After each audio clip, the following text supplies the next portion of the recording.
Hello everyone and welcome to the Staunch. My name is Ester Mahogo, and I'm so excited for you to be joining us today. So today we'll be talking about culture and heritage. Hello everyone, my name is Mrs Mahogo, as you all know, and clearly somebody is taking over my job. I don't know what's going on, but because it's Heritage Month, I'm in the spirit of forgiving and letting others be. So we're going to be discussing some points that we think are really important with regards to letting people know about our cultures and how to respect other people's beliefs and cultures, because we are a diverse nation and therefore we need to be able to live together in peace and harmony. So first of all, on my side, I think that it's important for people to always remember where they come from. Always remember your roots, the people that you grew up with, the community you grew up in, what kind of community that was, and what are some of the values that you learned growing up, and those should carry you through in life, and it should be something that you pass on to other people that you get to meet, and obviously to your children when you grow older and you start your own family. And then another one, this one, it's very close to my heart. Indigenous games are going extinct, basically. Nobody's playing uqaphu, nobody's playing waiter anymore. Kids are on their iPads and watching TV. Yes, everyone wants to fit in, and you don't see the kids anymore outside playing waiter. And I don't know these things what they're called in English, so I'll just call them what we call them with utushe, things that help kids exercise, because one, it's exercise. Number two, it teaches them to be fair to others. Uba uchile, unikezwa omnye game yakhe adlale, and it keeps moving like that. And it's games that everybody can play. It's not just black people's games. We grew up in a sort of like a mixed community, so we had colored kids playing with us, we had white kids at some point, because there were white people at some point living in our community. It's games that everybody can be involved in, and they can help teach kids mathematics, because there was the one undize where you count, then the others go hide. It's hide and seek actually in English. So that one helped with mathematics. It helped with patience, because you have to be patient as the one who's doing the counting, for the others to go hide, and then you have to look for them.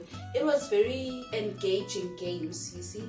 So I feel like we are sort of losing our touch when it comes to indigenous games, and we are not pressing the issue enough to the kids and to the parents and to the government that something should be done about preserving our indigenous games, because at the end of the day, they are beautiful games that teach us to interact more as human beings. And I just hope something will get done about it by the government. Maybe they can put the games in schools just to make sure that the games don't fade out, and then by the time we have kids, the games are non-existent and no kid wants to play them because they find them boring. Uncool. So the other point I wanted to discuss was respecting each other's beliefs and religions or lifestyles. So if you're a Muslim, I'm a Christian, it doesn't mean that I should force my religion or my beliefs on you. I can talk to you and approach you about my religion and tell you about it, talk to you about it, but not be forceful.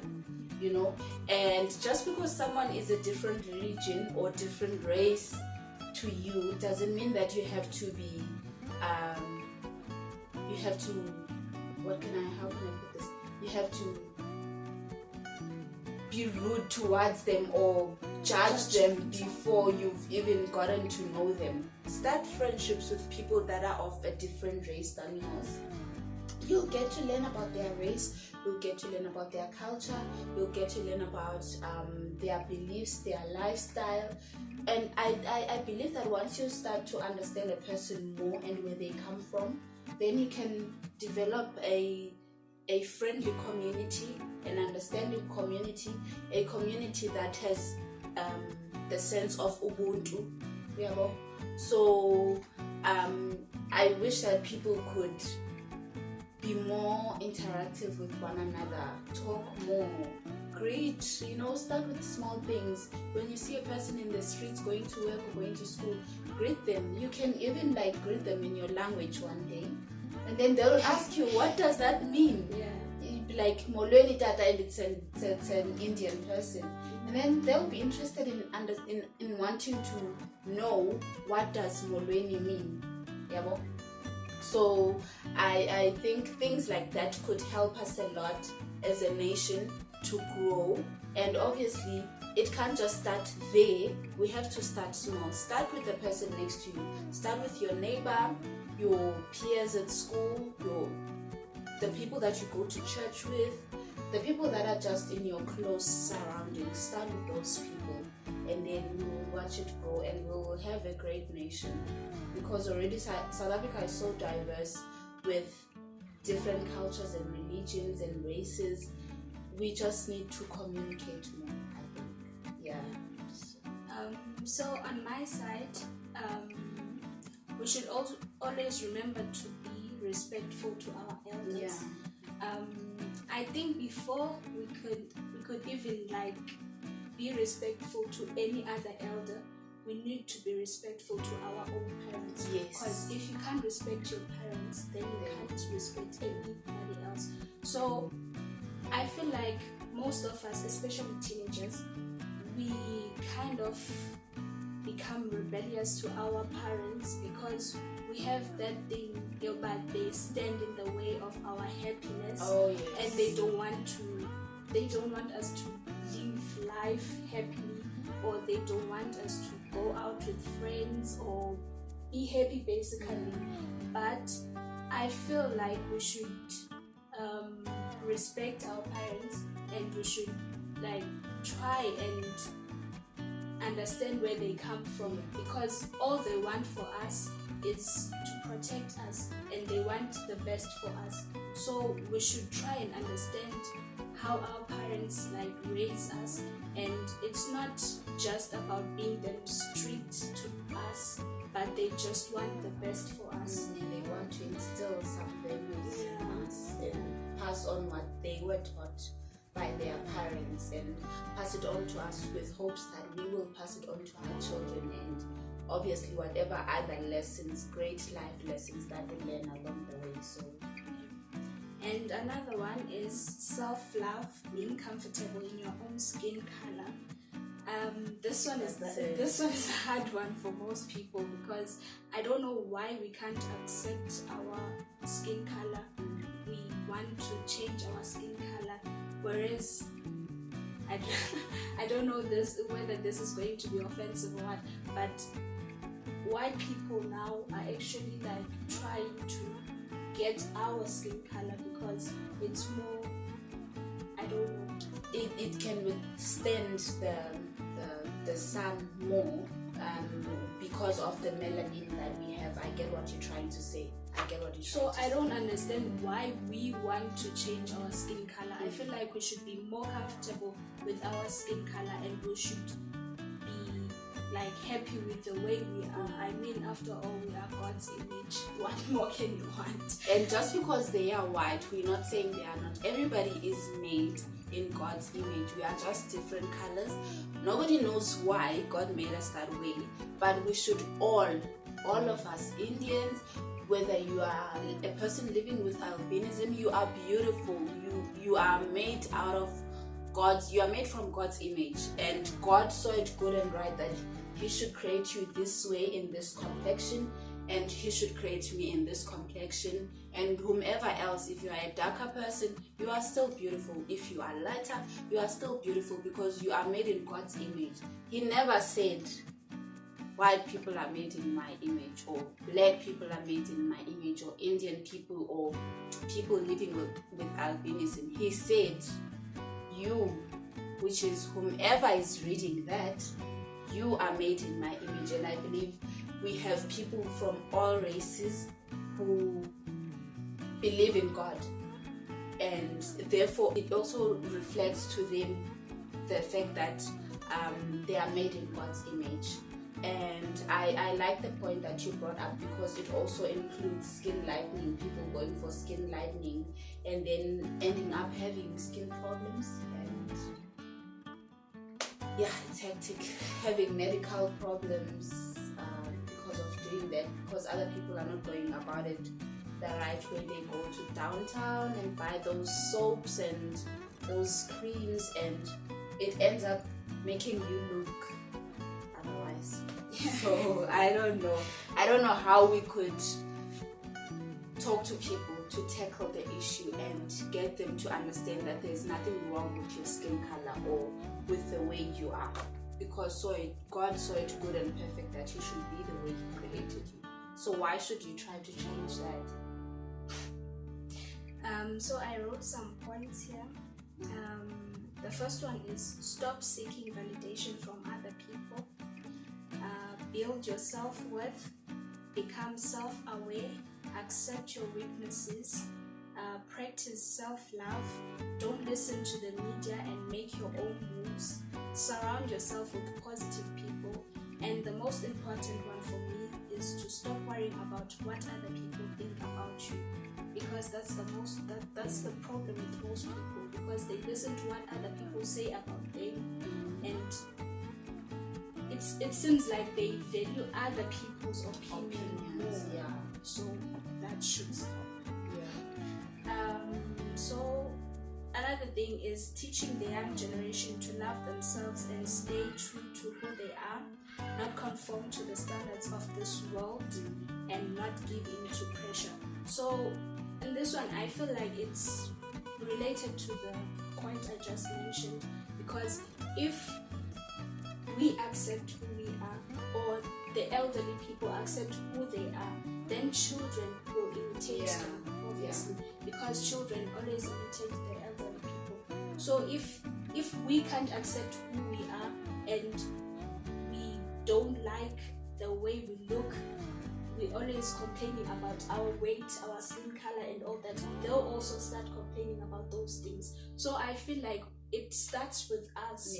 We need to practice self-worth more so that they can learn from us. So it's pretty much easy. We just need to show them, not just tell them, but actually show them. Because if we just tell them to love themselves and not conform to the standards of this world and not give in to pressure, then we start complaining about some of the things we can't accept in our lives, then they won't take us seriously.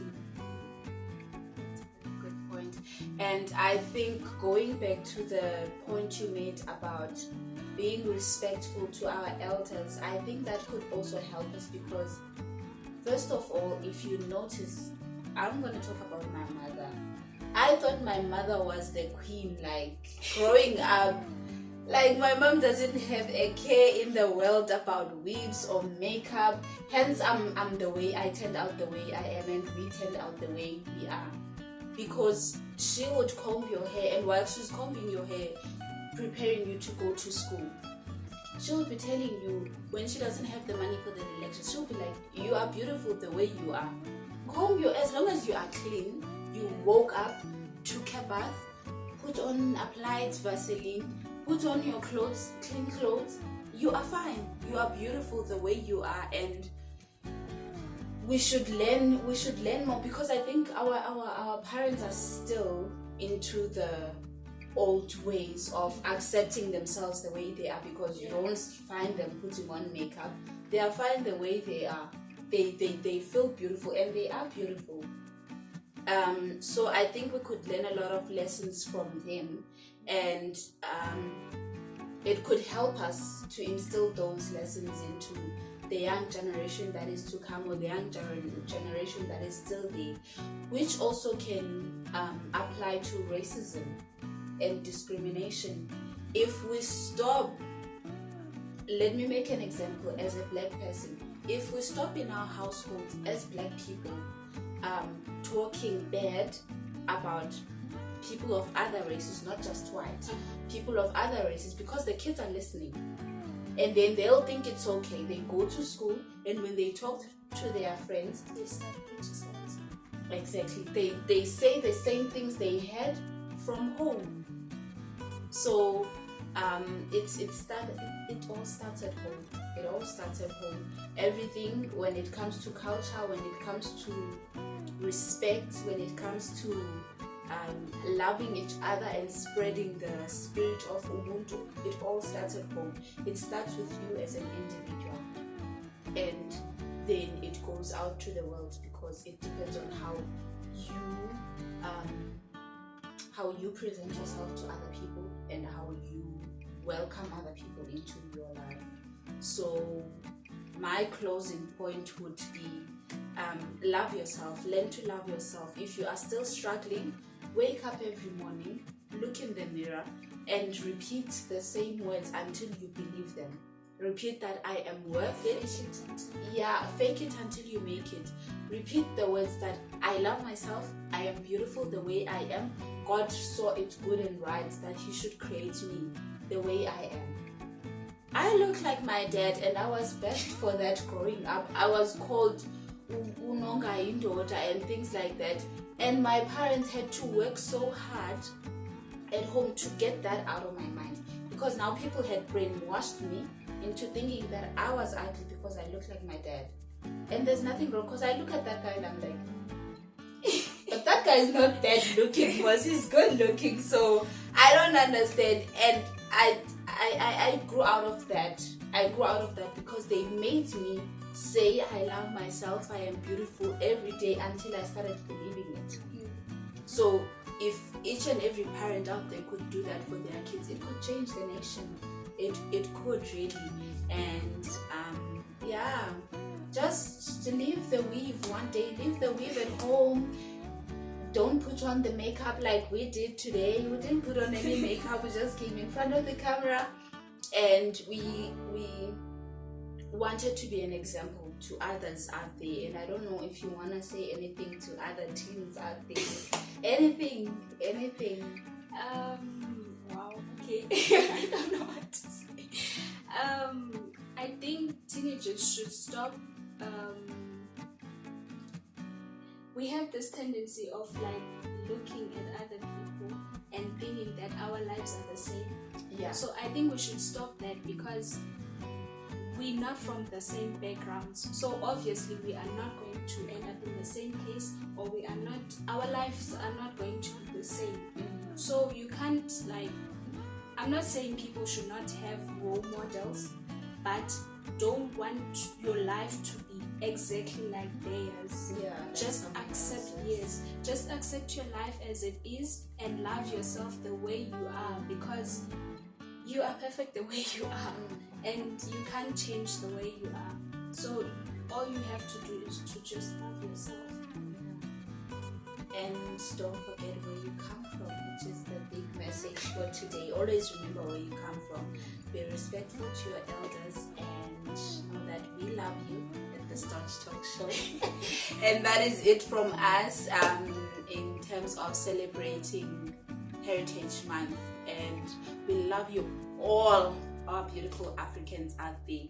So goodbye and bless.